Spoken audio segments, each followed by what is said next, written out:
Look at that. We're getting people flooding in here. Good evening, everyone. Starting to come in. I We'll see take some familiar names. some of our groupies. Our groupies, yeah. Some of our friends. Just give it a minute. Just With all these people coming on board, I feel like Mick Jagger. Right? Facebook famous. I'm a rock star. Right, we're at 66 guests. Thank you all for joining us. As always, it's a pleasure to be here and get to know you all, or for you to get to know us and our story, and for us to advise you a little bit on how to make the move. Mom, do you want to tell them something about us? I didn't know if it was my cue or not. Usually we converse. You're like, I just thought I'd look pretty for a little bit. Yeah, welcome everyone. Thanks for coming out again. Looking forward to another hour of some amazing information. We have some special guests tonight, which we invited to join, and we want to really thank you for taking the time out. So we have Vee, who is a business broker, fellow Canadian as well. Welcome, Yes. Vee. Thank you so much. Vee works for an amazing brokerage, and you really specialize in the west coast of Florida, correct? That's right. That's right. And then we have lovely Phil. He's the only male participant tonight. Phil, welcome. Lovely, You can be lovely Phil. Charlie, and we'll be the angels. How does that sound? Like it. I like that. You like that? I So do. Phil is also a seasoned business broker and works on the east side of Florida. And I've had the amazing opportunity to work with both of you, and so have many of our clients. So Phil, welcome tonight to our webinar. Thanks for having me, Rocky. So the reason for tonight was, we talk with so many of you either via email or through calls, and I've spoken to so many of you personally, and there's a big fear when it comes to how do I navigate purchasing a business. So Mena's going to first take the lead tonight, and she's going to talk a little bit about the different visa options, and obviously the one visa option that requires that you either purchase a business or start a business. So Mena, tell us a little bit about that and how important it is, the business side of things. sure. So I'd just like to say I'm in Florida. You guys can't You tell. can tell. Sure. So, there's two visa options that really could require you to purchase a business. The first being an E2 visa and the second being an EB5. So I'll first get into what they both mean and what are the requirements. So there's two different types of visas. There's immigrant-based visas, which result in a green card, permanent residency, and then citizenship. And then there's non-immigrant visas that allow you to come down to the United States, build credit, work, do what you got to do, run your business, but do not directly lead to a green card. So it's important to know what both are and how they could affect your life here in the United States. So the first one I'm going to talk about is an E2. That E2 is a non-immigrant visa, meaning that it does not directly lead to a green card. However, there are some wonderful benefits to coming down to the United States on an E2. One being that you have a 5-year initial visa, your spouse has an open work permit, and your children under the age of 21 can come down and come to school. So let's get into the particulars. An E2 visa is an investor visa, and it doesn't really matter the industry you want to get into. There's certain requirements that the U.S. consulate is looking for. The first being source of funds. They want to know where your investment came from. And usually for Canadians, it's quite simple. Maybe you sold a home, maybe you have life savings that you're going to use for this purchase of this business, and your move to Florida. Or maybe you got it as a gift, whatever it may be, will help you with the source of funds and figuring that out. The second requirement is a substantial investment. So the investment has to be in and around $80,000 to $100,000 if you're coming from Canada. The third requirement, which people usually have a hard time understanding, is the funds at risk requirement. Funds at risk says that the funds have to actually be spent before we can apply for your visa. So that might look like you coming down as a visitor to set up your business, or working with one of our lovely brokers that we have here tonight to start sending you listings and get involved with that so that you can actually make the purchase of that business before we apply for the visa. Now, once we apply for the visa, like I said, it's a 5-year visa. You can continue to renew that indefinitely as long as the business is operational and still in existence and generating some revenue. So you can work with our team to basically understand fully, okay, what supporting documents you're going to need to apply for that E2, as well as filling out the forms, getting the petition done. We will walk you through both sides of that. Now, as I said before, there's the second visa, EB5, which happens to be immigrant based, which means that it leads to a green card, leads to permanent residency. So what a lot of people do is they come down initially on E2, they purchase a business, they start up a business, whatever it may be, but they get their money invested into a business. And then once here, they're like, we love it. We want to stay. This is exactly what happened to my family as well. And I guess, Mom, you can tell them a little bit about that afterwards. But they want to stay. Everyone wants to stay after the initial few years that you're here. And how can we achieve that? We can achieve that through EB5. So one way that you can do EB5 is called direct investment. Another is regional center investment. The regional center is an investment you make $800,000 at minimum towards a government pre-approved project. You're not involved in that project. A broker would meet with you and give you the details on the project. Your money would have to stay invested for approximately 3 to 5 years. And excuse me, there is an opportunity to apply for premium processing with that. And we've heard and seen that clients have got their green card as little as 6 to 8 months with that option, which is amazing.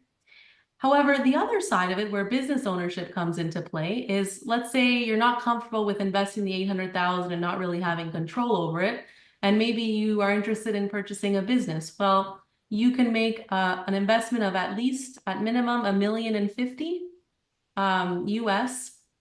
That business would have to maintain or create 10 new US jobs. So as long as you're meeting that criteria, so let's say, for example, you want to purchase a motel that you buy for 1.2, and the motel employs 15 Americans full-time. Well, that would do the trick for your EB5. So those are the two ways you can go about that. And as I had mentioned before, the E2 is really something that a lot of people come down on initially because it requires not as much of an investment, not as much of a commitment. Whereas the EB5 is once you know you want to become American one day, that would be the better option for you. So do you want to tell them a little bit about our experience, Mom, as a family? Yeah, I mean, we started out on an E2. As Mena said, it's very simple, straightforward. You can actually be living here in 3 to 6 months. And it's a great way to get started. I was a little reluctant to do the EB5 at the beginning because I didn't understand it too well.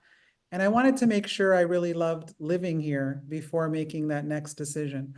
A lot of our viewers and people that we've spoken to, they've, come to Florida back and forth. They've spent all kinds of time here and they know they love it. If you feel that way, then you can go directly to the EB5 path. The nice thing about EB5 is that it's a green card for husband, wife, and any kids under the age of 21.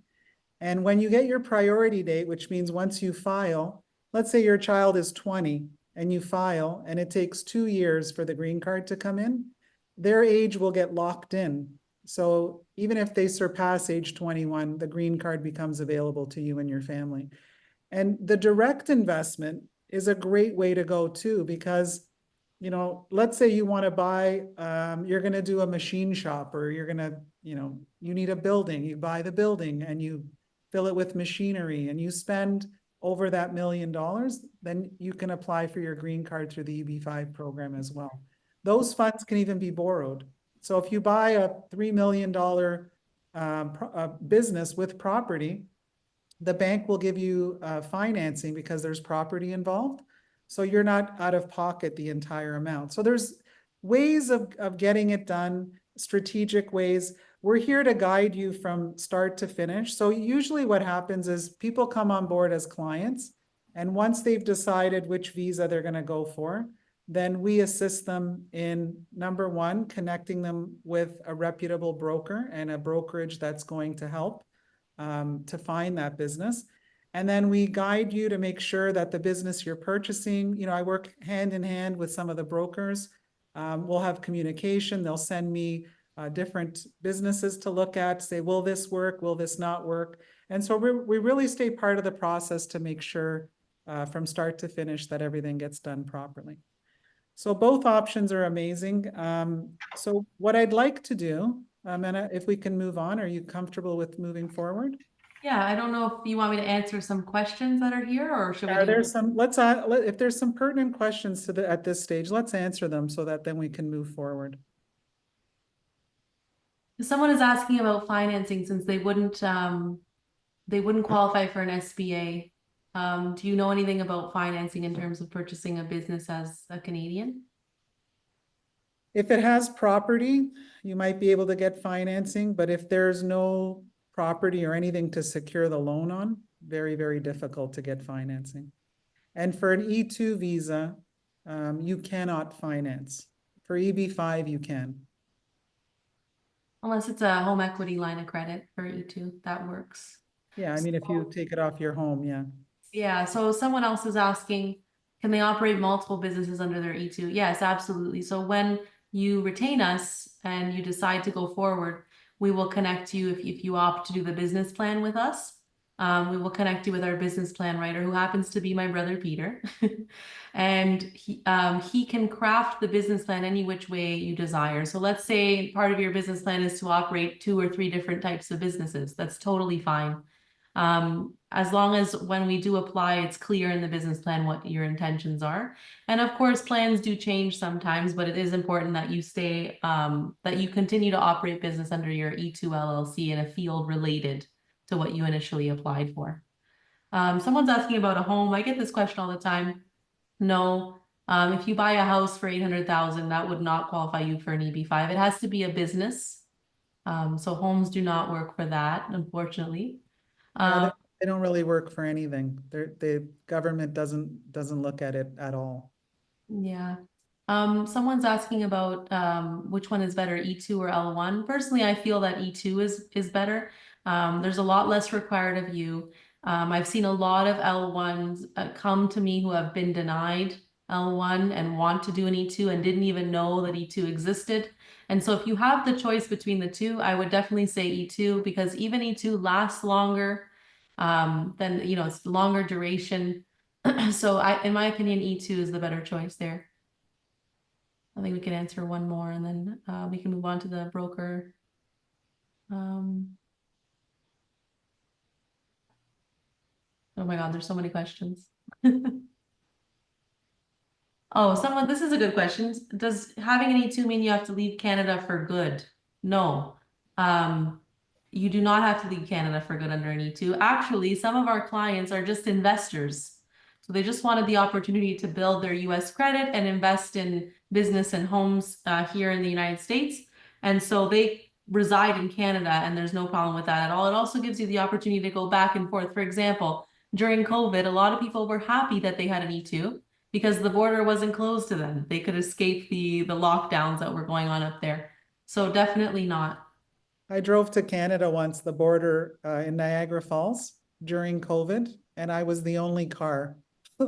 And when I got to the booth, I think the guy was asleep. He wasn't expecting anybody. Yeah, so I was able to go into Canada, no problem. And I came into the US under the E2, no problem. So I was free to go back and forth. And they're never going to bother you. Why are you coming in? Well, if you have a business and you have an E2, there's no questions asked, away you go. So it's Another thing I'd like to say is that I saw someone was asking about the business closing. We do also offer business law services. So yes, we can facilitate the closing. We can assist in reviewing any documents that you need reviewed. We can assist in that process, as well as estate planning. So if you are going to move down to the United States, it's wise to own property in the name of an LLC that's owned by a trust. That will protect you and your family from probate, the process that happens when you pass in order for your children or your heirs to get a hold of those assets, as well as protect your property from creditors. So if you're involved in some type of lawsuit or something happens, which happens quite frequently in the United States, they can actually force you to disclose your worldwide assets. And if they're owned in your personal name, they can come after those assets. Whereas if it's owned in the name of your trust, which we can do for you in a very simple way, those assets will be protected from that. So those are 2 additional services that we also offer that can help in this process as well. Okay, great. Now I want to buy a business. I'm ready, right? And so these are the questions I get, guys, okay? I've never run a business before. How do I know what I'm doing, what I'm buying? I don't know what I'm doing. So how do we help them? Who wants to take this one? I can take it. Okay, Uh, B. Ladies first, please. Business Go ahead. brokers fight all the time. See that? We're all trying to get business. It's not as hard as people think. I think that's the first thing I kind of wanted to say on this call. I was watching all the texts coming in and I can see there's a little bit of fear from some folks. It's really not that hard to buy a business. We start the process with you and learning what's your criteria, what are you good at, where do you have skills, where are you comfortable, what are you looking to do, and we match make. Like essentially, we're like little matchmakers. So we help you get through that part of it, which is probably the scariest part for most people. Okay, Phil? Well, before I begin, I'd just like to ask a favor. If you guys would please stop referring to me as lovely Phil. If you could make it like the fantastic Phil, the magnificent Phil, something like that would Wow. be much better for me. I'm gonna get you a t-shirt. I gotta send it over. Well, first give you back my jacket. And No, I keep it when it's cold in the office. You've been wearing it. I was gonna send you a picture. you've been wearing my jacket? Oh my gosh. It was so cold one day. I go, I can't take it. I'm gonna put Phil's jacket on. And the second thing I'd like to ask, so Manna, please. So we're not getting compensated for this, but there is an ask on my end. Would you please send me your virtual background? I need that. You like it? I love that virtual I background. think you probably have it too. No, I don't. This is the only virtual background I have, and I really love yours. So if you don't mind. Thank you. Sure. Yeah, you're welcome, but please send it. I don't know how to do that. We're gonna have to ask Oh, for Peter. goodness sake. Ask Another Peter, he webinar. must know. I'm He must Zoom know. challenged. Sorry to digress, guys. Okay. So same question, Rocky? Yeah, I mean, I come to you. I've never bought a business before. I've never lived in this country before. How do you help me? How do you protect me? Well, I think these comments were right on point, and we both work for the largest brokerage firm in the world, and we all feel the same way about how we help people find businesses. We do, and I think Vee said this, we're great at matchmaking. Most important is what are your dreams and goals, and how can you best achieve them? Your background is critical. So, for instance, if you've been working as a physician in Canada, you don't want to be getting into an IT business. We'll try to match you up with something that you know avocationally. Right. So to put you in something that you're familiar with, so you don't have to relearn, start from scratch. Okay. And in terms of yeah, go ahead, please. Oh, you finish, because then I'm gonna bombard you with questions. Well, that's what Vee is here for. I'm here for color commentary. Okay. So no, I think that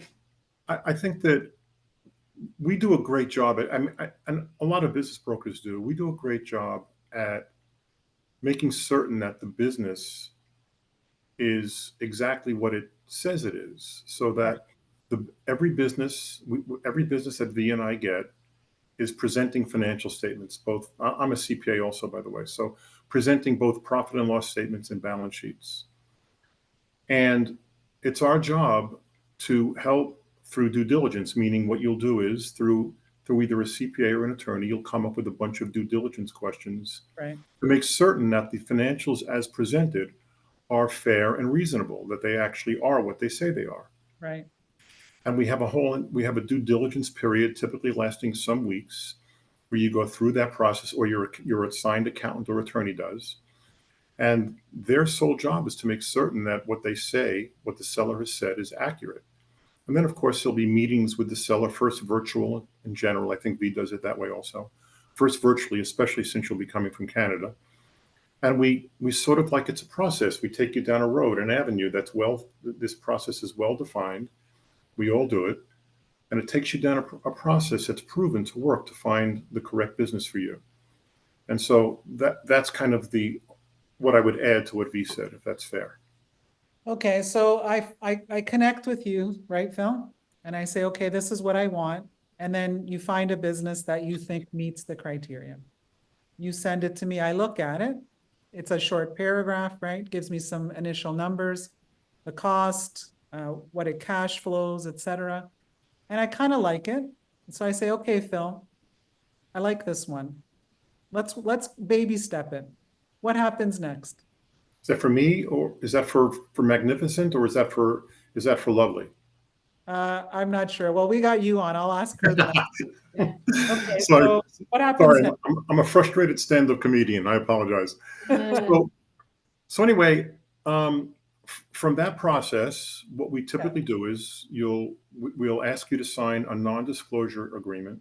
Right, I hope everybody's familiar with that. Basically, all that really says is that you won't, we try to keep all these transactions very, very private so that none of the business's customers or vendors or employees will find out about the sale.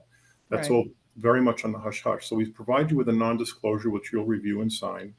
And basically, that just says that you won't disclose this to anybody else, that right. you're going to keep it quiet. And we also ask for, at least I do, I always ask for a buyer profile in which we find out much more about what your needs, wants, and desires are, and also what your financial capabilities are. Okay, So we don't want to put you into a business that's selling for $500,000 if you've only got $100,000. right. Okay. So those are two important steps. And if you want me to go on, Yeah, want me to okay. leave? So I sign the NDA. I So you'll get more information and I like it. I like the extra information. Yeah, so to follow that one step through, not to jump ahead, once you've signed the NDA, then I will get all the additional information that's available on the business. That's typically 3 years worth of financial statements, which also might have been included, by the way, on the website that we find the business on. But we'll get 3 years of financial statements and much more detailed information: where the business is located, how many employees there are, what the growth patterns have been in the business, gross profit margins, all those kinds of things will then be revealed once you sign the NDA and the buyer profile. Okay, so I like it. I want to So, move forward. What so happens? once you tell me that you like it, typically what I would try to do is schedule an interview, a seller buyer interview. As again, especially considering that you folks are remote, mostly Canadians on the phone, right? Yeah. That they're not going to just take a frivolous trip down here to the States. We'll set up a virtual meeting to make sure that you can get a bunch of your questions answered from the documents that I have provided to you that gave you all the details. There will typically be a lot of questions, and you'll have ample opportunity to speak with the seller to get those questions answered to your satisfaction or not. And Right. it's also a great time to be able to see if there's a meeting of the minds, if there's sort of a camaraderie possible between the seller and the buyer, which I have found is also very important. That to Yeah, make sure they get along. yeah, I've been in those situations as a buyer myself. And those meetings are important because it makes you understand who the seller is. And if you're comfortable and you're like, hey, this guy looks like he's on the up and up, his answers to my questions seem legitimate, everything looks good, I like him. And same with them, they get a chance to meet me, right? Or the seller meets the buyer and vice versa. So if that works good and there's a meeting of the minds, everybody's happy.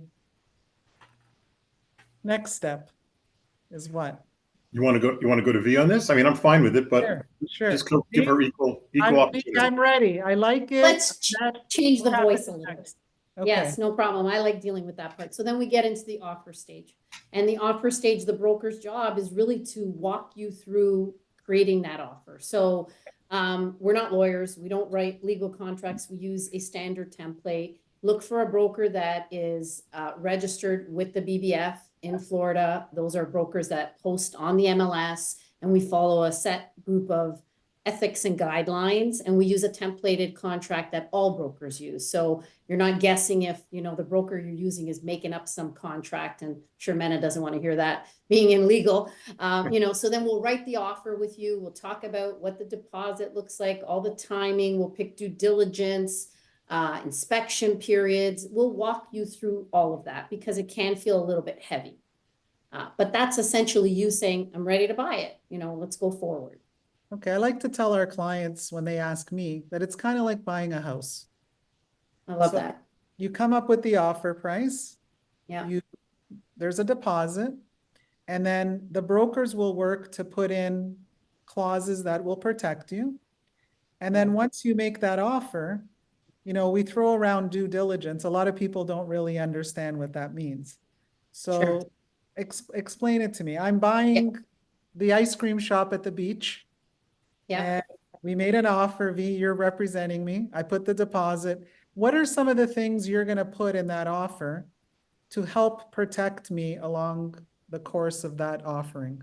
Yeah, so we're gonna pick some important dates, a close date, but a date, if you're looking for financing, and I know with the Canadian group here, this may not be the case, but if there was a financing date, we'd have that in there. We're gonna have some things in there also to protect you on non-compete. So this seller, you know, cannot compete within a certain mileage or distance and location. We're also gonna put in there some dates on due diligence, which is really, in my opinion, the most important part of this contract. Yeah, That's I know people are like, what does due diligence mean? It's your checklist of items that you're gonna ask for to review to help you make your final decision on, should I buy this business? And that due diligence might involve other professionals to help you answer some of those questions, or it might just involve you reviewing certain results of the business. Really important part, we'll put a date on that so that you know I have 30 days to go through due diligence, and I'm going to collect this information from the seller, and I'm going to decide, yeah, I want to go ahead, I'm going to sign off on that or not. And if you don't feel good at the end of due diligence or in the middle of due diligence, you as a buyer, and I know a lot of folks, you know, have this concern, but you as a buyer can say, I didn't quite see what I wanted to see. I don't think this business is for me. I'm going to back out of this deal right now. Your money comes back from escrow and you move on and find the next business. right. Yes, and I'm sorry, Rocky, I'll just add that the Yeah. deposit is just like with a house. Deposit is placed in escrow. The broker doesn't get the deposit. The seller doesn't get the deposit. It's in an independent third-party attorney escrow account, and it's released immediately upon dissolution of the agreement. Right, so we would hold escrow. We can do that as part of our Yeah. business services. So I like to talk about it as the deposit, and then you get the house inspected. And when you Yeah. inspect the house, you find it has a roofy leak. One of those two.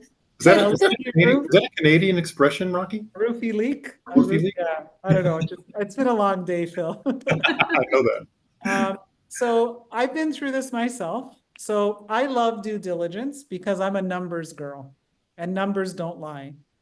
So typically, this is what I've asked for in the past. I want to see all the bank statements for the last 3 years.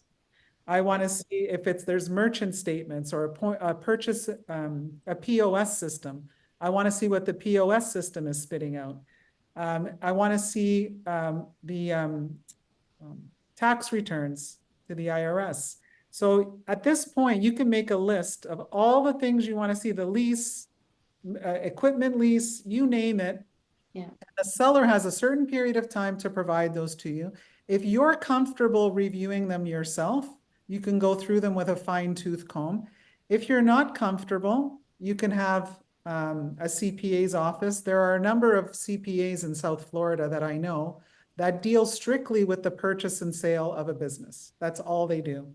And so they will go through it, check everything for you, and then give you a report after saying, this is what I found it to be. Okay, and you can't fudge those. I mean, it's 3 years of all kinds of information. So I love the due diligence stage. It'll give you a really good idea. If during due diligence, let's say they claim that they made 100,000 a year net, and during due diligence, you find that they make 80,000 a year. Well, you know, we might go back to the bargaining table and say, hey, look, the leak has a roof. Use that now. The leak Okay. has a roof, and so we need Right. to, you know, adjust the price or something. So Yeah. that's the due diligence stage, right? So everybody's pretty comfortable with that. Okay, so I feel pretty good. I've never run an ice cream shop on the beach. How do I learn how to do this? So what's a typical piece of that offering? I think the first thing you need to do is learn how to swim if you're going to be on the beach. But in virtually every deal I've done, there is a transition period Right. where the seller has agreed to stick around for X period of time, and that is negotiable, by the way. Yeah. The sellers agreed to stick around for typically at least a few weeks, oftentimes a few months, and that's all subject to negotiation, as I said. And during that period of time, the seller imparts his wisdom as to how the business is run, marketing, operations, human resources, vendor relationships. All of those things are brought to bear. And then, so the buyer becomes very comfortable with how to run the business once the seller exits. Yeah. So, you may not have had experience in that particular business before. Some are very simple, like an ice cream shop, Right. right? That would be really simple, Yeah. So, but there are others that would be more complicated. And if they're real complicated, been a long day, Rocky. I know. If the business is extremely complicated, as for instance, as in an IT business, or let's say an HVAC, heating, ventilating, and air conditioning company, certain businesses you need a license for. Right. And so there are all kinds of ways that you might already have a license, like a general contractor's license, a roofing license, an HVAC license, all kinds of things. But even if you don't, as long as you're well versed in that business, let's call it IT for now. Let's call it HVAC because that needs a license. You can get what's known as a qualifier, and you pay this person to act as the license holder for you while you own the business. So you don't actually need to have the license yourself. You can pay a qualifier. There's all kinds of ways that V and I can help with that kind of thing.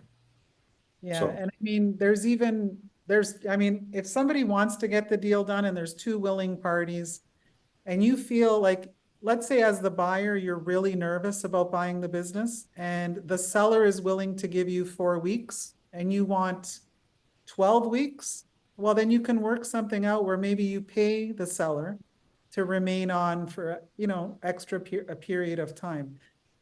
Both buyer and seller have to feel comfortable. And oftentimes, because when I sold my most recent business, it was my baby. I created it, and I really wanted it to hand it off to someone and I wanted them to continue to flourish with it.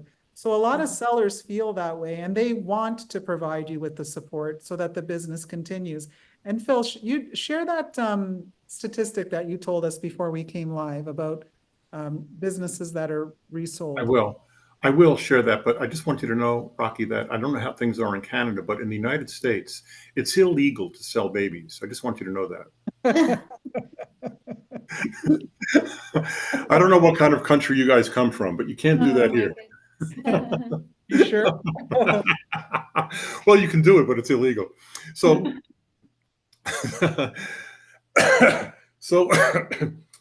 guys, I've bought and sold 5 of my own businesses over the past 30 or so years, and I know that it can be a daunting task until you get used to it, right? Yeah.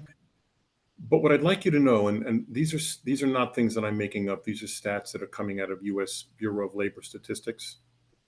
So if you're going into a business and you're starting the business, there's over a 70% chance that business will fail in the first 5 years. So I know that that's not the stat you want to hear, but what you do want to hear is that if the business is an existing business, right, that the chance of success that business is still going to be around in 5 years is somewhere between 90 and 95%. I did not make that up. So that should give you some comfort that if you're buying an existing business and it checks out during due diligence and it's got existing income and revenue, that you should be relatively safe. Of course, there's work involved. Any business would require a certain amount of work, and it's not 9 to 5. So just please keep that in mind. You'll be tasked with working. And by the way, that's something else that comes to the fore when you're meeting with the seller during either virtually or in person. You have complete flexibility to ask any business related question you want, and one of those should be, how many hours are you spending in the business? If you don't, and if the fellow is working 7 or the gal is working 70 or 80 hours, you may not want that. Maybe you want something that can run on its own, like an ice cream shop where you can have a couple of college kids run that for you, right? Yeah. And so those may be important considerations to you, and you have full you have the full ability to ask and get full disclosure on those questions with the Okay. seller. Does that help? Did I answer your question, I hope? Yeah, that was excellent. There's something I'd like to add, because a lot of people say, hey, you know, they're usually in their 50s or 60s, and they say, I've worked my whole life, I'm over this. I want to come down to Florida on an E2 because that's the only real way that I can get down there kind of in a more permanent way. And I don't want to, like you just said, I don't want to work 60 or 70 hours a week. So do you come across a lot of businesses that allow for absentee or semi-absentee ownership? Sure, it depends on the business. It depends on the industry, of course. And many businesses, guys, and you'll find this out as we go looking and searching for you, trying to find just the right business. Some businesses depend strictly upon the owner's savoir-faire, his personality, the contacts that he's made over 40 years. And that wouldn't be true in an ice cream shop, but in certain commercial, industrial type businesses, that might be true. And so you'll want to ask that question. Do you have other people in this business who can assist me running it? People who've been with you for a number of years, that know the clients, that know how to run things. And that's a very important question as well. I would make sure, I hope you guys are writing this stuff down. These are pearls. Pearls of wisdom. Really, please, you'd ask all of these questions. And depending upon the answers, you may or may not want to move forward with that business after the initial virtual interview with the seller. Those are all important things. Yeah, you Yeah, really need and to then, know what you want lifestyle-wise, right? Go ahead, V. yeah, I was gonna say, I mean, I have some buyers who strictly want absentee. So we have a really specific search for them, and I'm not gonna lie, when that listing pops up, absentee owner, and it fits the criteria, it's like people just jump in, because what better way to make an income where you don't necessarily have to spend more than 10 hours a week or 20 hours a month running a business. And some of those folks are so savvy that they're buying 1, 2, 3 of those. And they're Yeah. really changing their whole lifestyle around it. So it's a neat strategy that some folks have. It's a great point you make, V. I would also add, and this is not to say that you go around the normal processes that we've suggested, meeting with the seller, doing the due diligence. You must do those. But in order that you get the business that you're looking to get, it's important that you don't dally. Is that a good word, dally? Like you don't dilly-dally. You don't. It's really, you can take your time with it if you'd like, or you can go very fast with it, or someplace in the middle. But just know that a good business goes fast. Okay, Yeah. so keep that in mind. I wanted to ask V about that. So oftentimes we have people who want to move to Florida. Yes. I want to do an E2. Yes. I'm not sure how to do it. Okay, we'll be there to help you. And they say, well, all good businesses are never for sale. And so we were talking about this before the call. And V, back home in Canada, businesses don't come for sale as often as they do here. No, they So don't. what would you say is the reason? I know, I think I know why there's way more available here than back home, but I'd love to hear from you on that. Yeah, I think it's size of country, size of state, but also there's a lot of transient folks in Florida who have come into the market and then ready to leave the market. There's a lot of New Yorkers that come in when they're younger, but then they leave and sell their business because they have to go take care of family back home. So we literally, there are businesses popping up. I don't know what the stat is, but I'm going to say every second, every minute of the day. So I think that's a myth, an incorrect myth, that there's not good businesses to buy. It is really different than Canada, because I can't say we have this at all in our Canadian market, but there are lots of things to buy. You just do need to be quick. You need to be prepared and focused and have a really good criteria that you have, a nice little checklist of, if this comes up and it matches my criteria, I'm ready to jump. And that's where a business broker can really help you. And that's where Rocky and Menace team can then take the lead after we find that really great business and do all the other pieces and make sure that you have the right business for the right visa that you're looking for. That's great advice, V. Well said. Thank you. No, I mean that. That's really great. I mean, I know. having a list of the important things to you would be very, very important.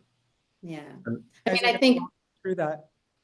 yeah, and I have a couple nice Canadians I'm working with right now, and the first thing I always say to them is take a minute and decide what is the perfect business for you. Start right at the top.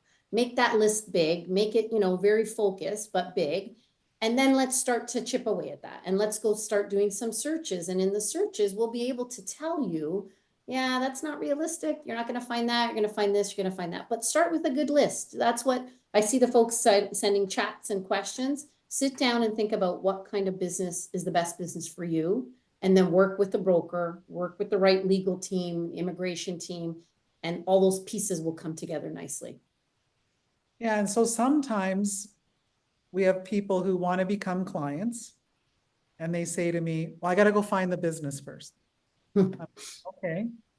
And they just kind of go out there and usually months go by and then Yeah.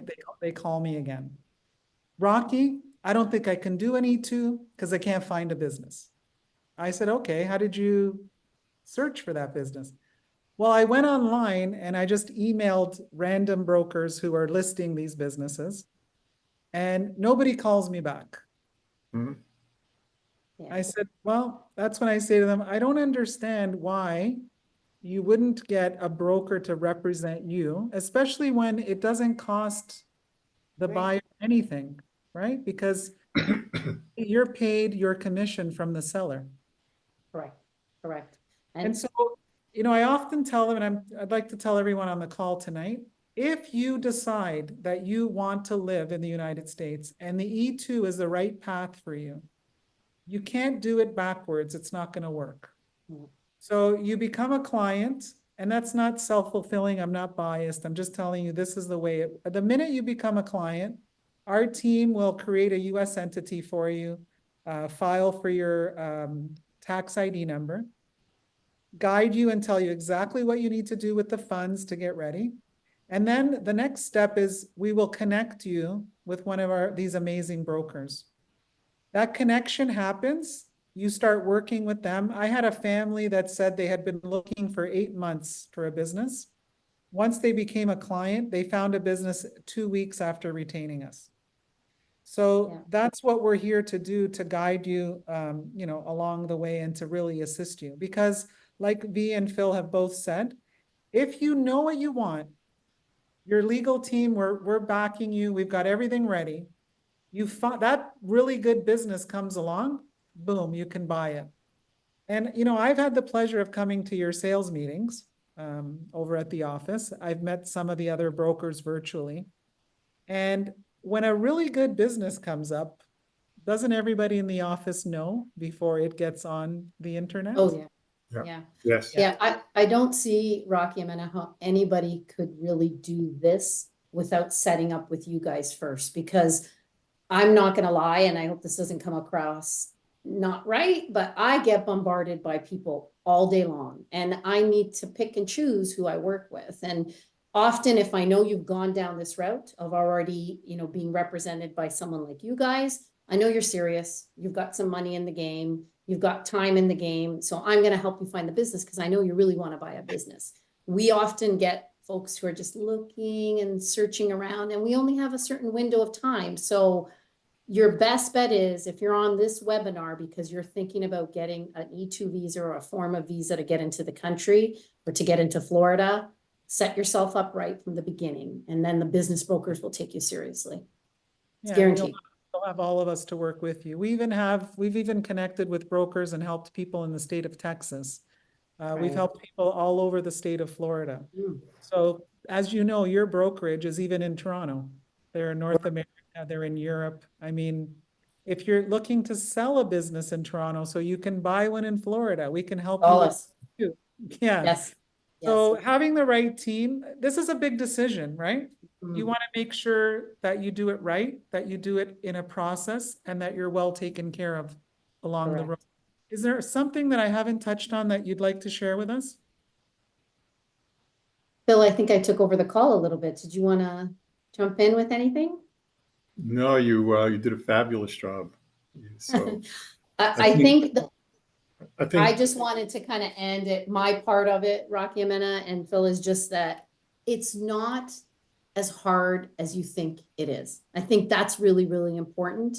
Don't listen to all those naysayers who are like, it's impossible, you're never going to get it. It's not that hard to get your visa and your business if you're working with the right folks. That's, I think, the takeaway I'd love to give people.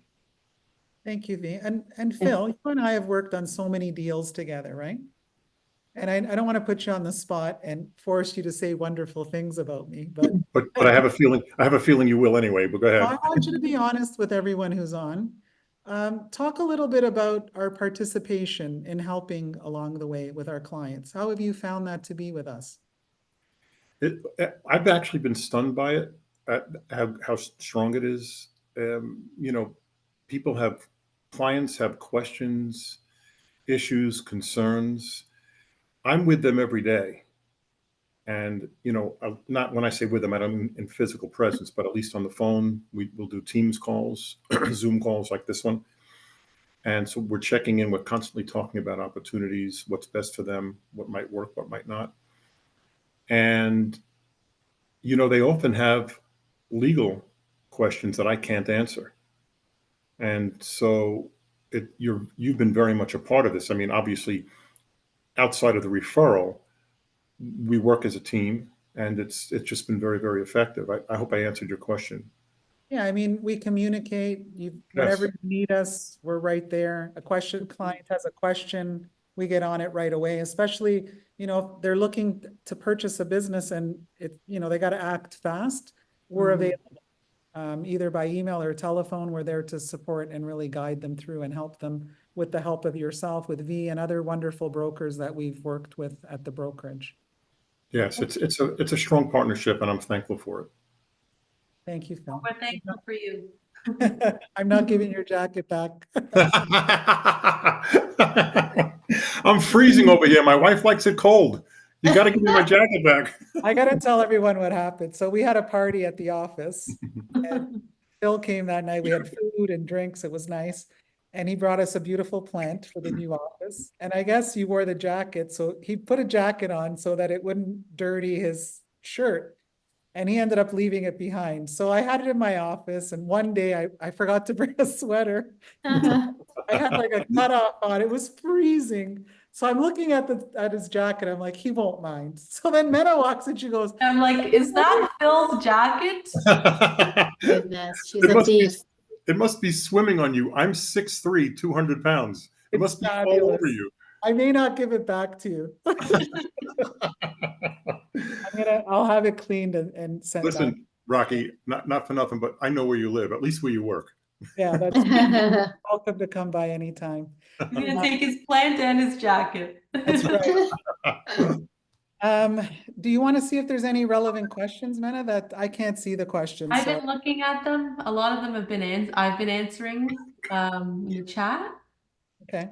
I don't really see anything that really sticks out here that I don't think well, some of them are about E2 and EB5. If you have more specific questions and you want to know, the requirements, and it's best if you book a call. And if you want to book a 20-minute call, that's with a member of our team. It's completely free to you. You get access to the calendar and you can book that 20-minute call. Or if you want a more in-depth, personalized legal advice approach, we can book a 1-hour consultation. The 1-hour consultation with me is $350, and with an immigration specialist in our office, it's $250. So please feel free to do that. We posted the link, the Calendly link for the 20-minute call. If you want to go more in depth and do the paid consultation, please give us a call or visit our website and submit a form, and we'll get that set up for you. Other than that, thank you all. I don't know if you have I want to say one exciting thing. Sure. Discuss today. So we've decided that we're going to do an in-person event in Vaughan, Ontario. And we're just putting it together. It's going to be the 3rd Saturday of November. I think it's the 23rd or something like that. Jamie can confirm that for us. Yeah. And basically what we're going to do is come in person to Vaughan, and we're going to bring a team of panelists with us from CPA, business broker, EB5 specialist, mortgages, you name it, everything and anything you need to make the move to the United States. We're going to have an expert panelist coming with us.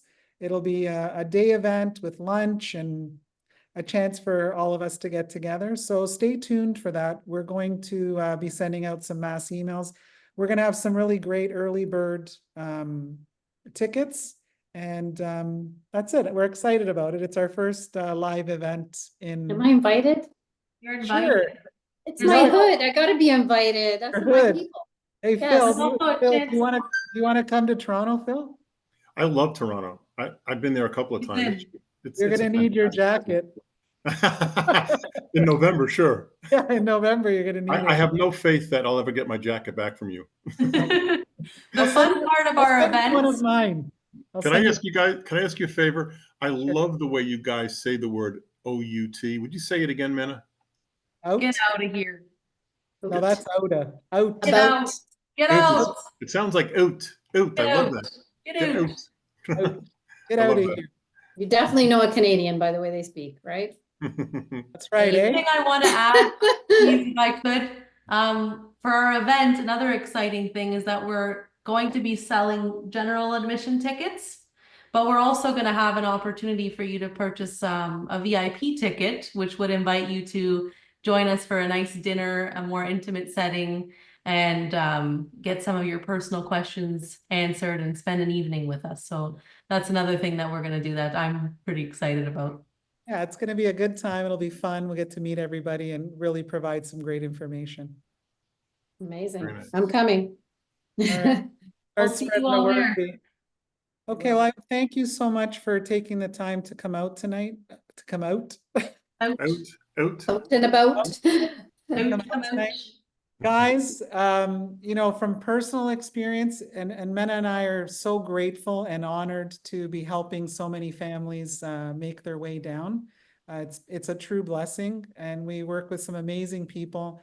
We align ourselves with people who care. And if the caring isn't there, then there's no point in continuing. When we moved down, we didn't know anybody. We kind of mustered our way through.